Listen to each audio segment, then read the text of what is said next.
Hey everyone, good morning, welcome back to my channel. তো আবার একটা নতুন ব্লগ নিয়ে স্টার্ট করলাম। পুজোর আর বেশি দেরি নেই।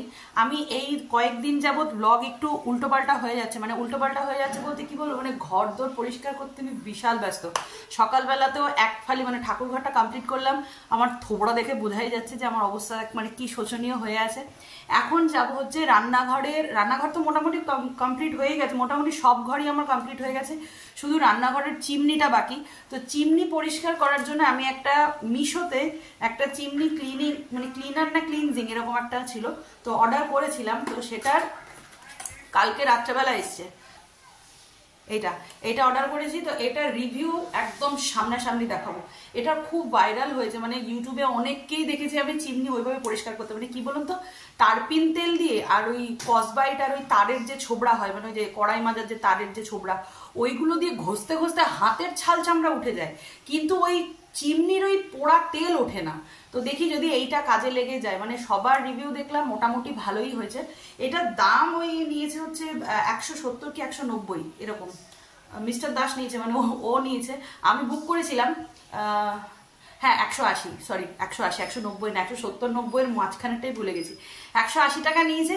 তো চলুন 180 টাকা আমার এটা মানে কাজে লাগবে কিনা সেটা এখনই দেখবো। তো চিমনির অবস্থাটা আগে দেখাই, চলুন। মিস্টার দাসকে লাগিয়ে দিয়েছি অ্যাকোরিয়াম পরিষ্কার করতে, ও অ্যাকোরিয়াম পরিষ্কার করছে। আর আজকে সকাল থেকে লাইনের উৎপাত প্রচুর। লাইনটা গেছে সকাল 7টার সময়। এই যে চিমনির অবস্থা, হালত খুব খারাপ। এই যে দেখুন, মানে অনেক দিন যাবৎ চিমনিটা আমার পরিষ্কার হয় না। মানে অনেক দিন বলতে অনেক দিনই, প্রায় মাস 2-3 দু মাস হবেই, 2 মাস থেকে 2.5 মাসের গল্প হবেই চিমনি পরিষ্কার করিনি। মানে ইচ্ছাই করে না, মানে এরম করে ঘষতে ঘষতে এত বিরক্তি লাগে, আর এত আঠা যে হাতের ডেনা থেকে কবজি থেকে শুরু করে সব ব্যথা হয়ে যায়। আর এই যে জানলাটাও পরিষ্কার করতে হবে। তো এইটুকু কাজই মোটামুটি বাকি, আর বাদ বাকি গোটা ঘর আমার পুরো কমপ্লিট। অ্যাকোরিয়ামটা মিস্টার দাস তো পরিষ্কার করছেই, ওটা হয়ে গেলেই হয়ে যাবে। চলুন আর দেরি করব না, শুভ কাজে দেরি করার কি আছে, লেগে পড়ি। আর কারেন্টটা কখন আসবে আমি জানি না, এত বিরক্তিকর। কারেন্ট না থাকলে খুব অসুবিধা হয়ে যায় কাজ করতে। ফার্স্টে এইটাকে খুলি।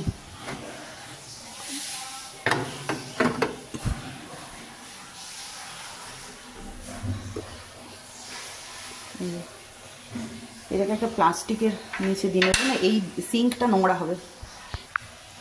এই যে টাটা টি গোল্ডের একটা প্যাকেট নিয়ে নিয়েছি পুরোনো, এর মধ্যে এটাকে ঢুকিয়ে এই থাক, পুরো তেলটা নিচে নেমে গেলে পরে তারপরে মাজতে সুবিধা হবে। গল্পটা হচ্ছে, একটা স্প্রে দেখেছিলাম এটা নিয়ে যখন অর্ডার করি, তো সেই স্প্রেটা দেয়নি।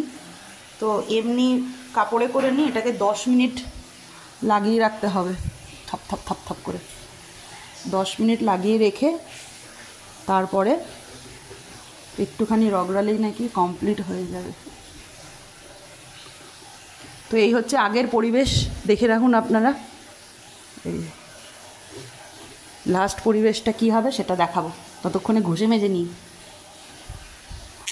যাদের বাড়িতে এই ঢকের মাথার যন্ত্রটা আছে তাদের বাড়ির একমাত্র গৃহিণীরাই জানেন যে চিমনি জিনিসটা কতটা বিরক্তিকর একটা ব্যাপার, মানে পরিষ্কার করাটা। দোকান থেকে তো সবসময় লোক এনে পরিষ্কার করানো যায় না, যখন ডিপ ক্লিনিং হবে চিমনিটা তখনই একমাত্র দোকান থেকে লোক আনা যায়, সার্ভিসিং সেন্টার থেকে আর কি।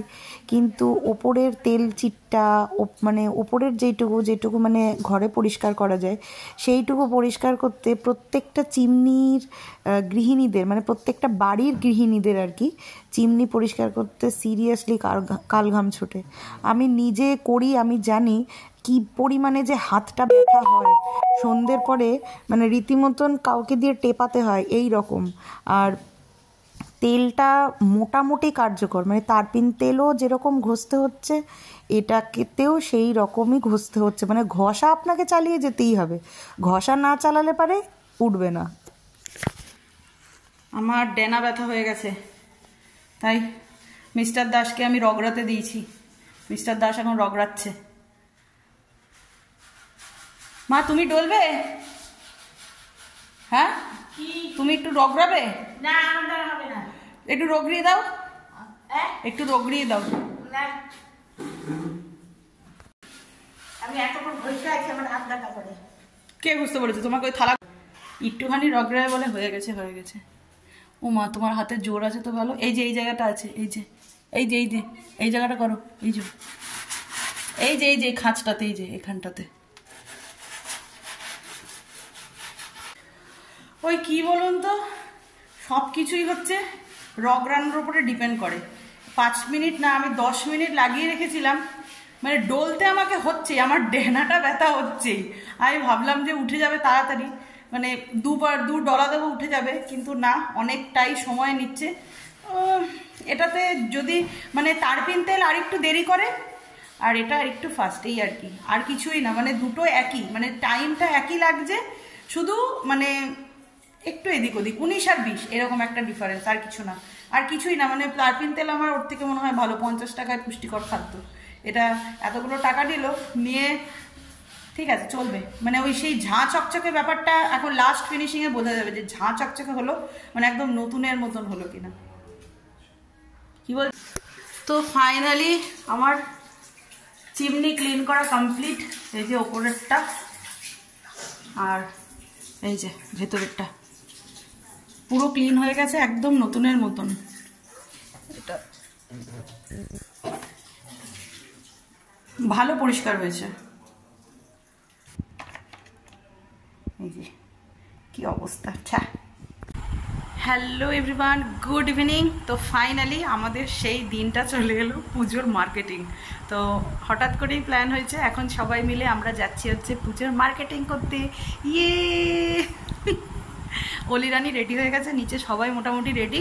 টোটোকে ফোন করেছি, টোটো আসছে, টোটো এলে পারি যাবো। তো চলুন, ভেবেছিলাম আর একটুখানি সাজবো, একটু শাড়ি পরবো, কিন্তু যা গরম, প্যাচ প্যাচ করছে গরমে, মানে শাড়ি পাড়ি পরে ওই ভিড়ের মধ্যে গাদারিং ঠেলতে হবে জানি, বুঝতে পারছি, কারণ প্রচুর ভিড়। আমি সকালেই গেছিলাম, তো তখনই দেখলাম প্রচুর ভিড়। তো ওই জন্য বাবা শাড়ি টাড়ির দিকে অ্যাভয়েডই করছি আপাতত। পুজো এলে তো শাড়ি পরবই, তো এখন এমনি নর্মাল একটা কুর্তি পরে চললাম। চলুন, এই দরজাটা খোলা থাকলে পরে খুব ভালো, কিন্তু সে কেউ বাড়িতে থাকবে না, তো ওই জন্য। আর এখনও পর্দা টর্দাগুলো আমি লাগাইনি, দুটো পর্দা অনলাইনে অর্ডার করেছি, ও দুটো আসবে, তো ওই দুটোই লাগাবো। ওই অলিরানির রাগ হয়েছে, অলিরানি প্যাক প্যাক করে দৌড়িয়ে যাচ্ছে। এই এদিকে আয়। এটা তুমি কী শাড়ি পরেছো? কী শাড়ি পরেছো? সেই দেশ স্বাধীন হয়েছে, দেশ স্বাধীন হতে যাচ্ছে, ওখানে ইন্ডিপেন্ডেন্স ডে সেলিব্রেট হবে না। কি পরেছো এটা? ঠিকই পরছি, কাপড়টা মুলাম আর নাই তোমার মোলায়েম। আমি তো সিনথেটিক শাড়ি। আচ্ছা তুমি কি শাড়ি নেবে বলো? মলমল নেবে? মলমল মলমল শাড়ি নাও, মলমল শাড়ি পরে আরাম। কোনো শাড়ি আমি নেব না, মলমল শাড়ি পরে আরাম। আমার আলো ভর্তি করার দরকার নেই। আরে আমি বলছি তো, তুমি চলো আজকে কাপড়টা দেখো, তোমার মলমল শাড়ি নেই, যদি তোমার ভালো না লাগে তো তুমি নিও না।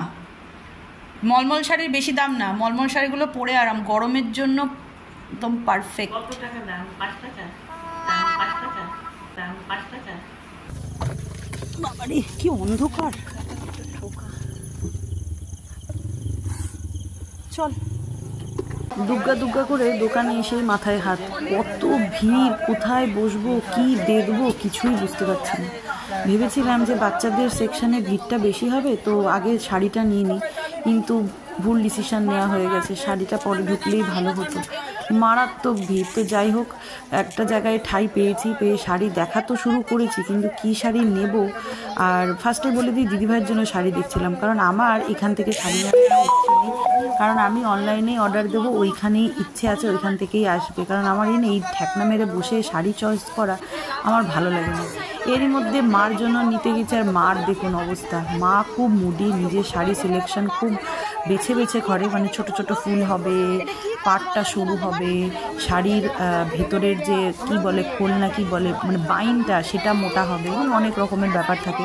তো মাকে আমি কিছুতেই পছন্দ করাতেই পাচ্ছি না, শেষমেশ ছাপার শাড়িতে এসে ঠেকলো। এখন মা নিজের জন্য ছাপার শাড়ি দেখছে। শাড়ি একটা দুটো পছন্দ হলো, ওগুলোকে রেখে দিয়ে এলাম হচ্ছে অলি গুড্ডুর জামা কিনতে। তো অলি গুড্ডুর জামা কিনতে এসেও সেই একই পরিস্থিতি, প্রচণ্ড ভিড়। এই যে দেখুন কীরকম লোকজনে ভর্তি।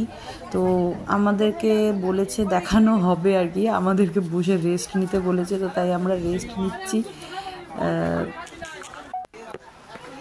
এই যে আমার অলির আর মায়ের অবস্থা দেখুন, বসেই আছি, এখনও দেখানোর নাম নেই, দেখানো স্টার্ট করবে আর কি। তো ফার্স্টেই গুড্ডুর জামাটা দেখছিলাম। গুড্ডুকে প্রত্যেক বছর লাল নইলে হলুদ এরকম দেওয়া হয়, তো এইবার একটুখানি অন্যরকম কালার দেওয়ার ইচ্ছে হলো। তো মিস্টার দাস চয়েস করছে তার ভাগ্নের জন্য। খাবে? আপনি কার অপেক্ষায় বসে আছেন? খুলে খাওয়া স্টার্ট করে দিন। 5 টাকা করে হবে। 5 টাকা। তুমি খাবে তো বলো, বাপির খেতে দোষ দেবা না।